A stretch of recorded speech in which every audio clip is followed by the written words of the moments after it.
Hi Smart Mind, so in this video I'll be showing you how to make a parallax effect in Scratch. So this is really easy, so let's get into it. So for this tutorial I'll be using a game background from craftpix.net. So this is free to download, and the best part is that it's divided into layers. And this is the key part in making a parallax background. So your background must be divided into different parts of layers, and each of these layers should be uploaded into single sprite. So you can see I got 5 sprites for my 5 layers. So okay, now let's position our layers correctly. So layering can be done using these 2 blocks. So I'll click on my sky, which should go all the way to the back layer. So when green flag click, I will grab the go to back layer because it should be on the back. And now just copy this to my cloud.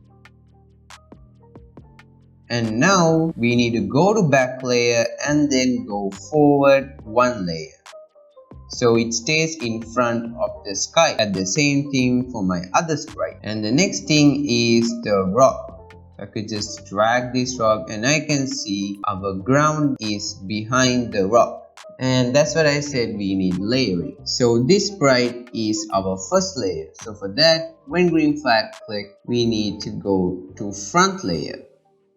And for our rocks, just copy this. So for our rock sprite, we need to go to the front layer, but also go backward 1 layer so it won't overlap our ground. And I can see all the sprites have been correctly layered. Click on the sky and grab the forever loop to go to X and Y, the divide operator,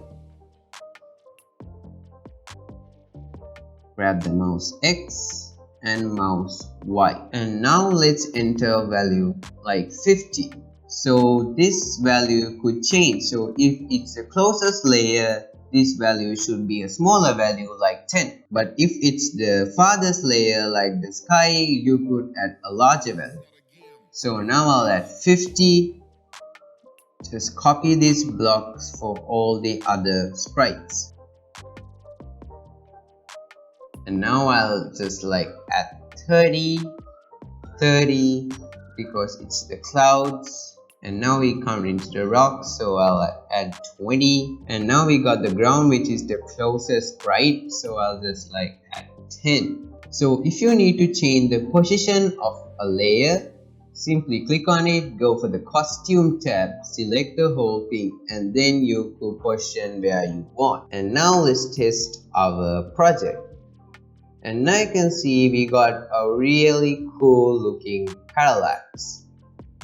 So you could just play with these values to see which works the best for you.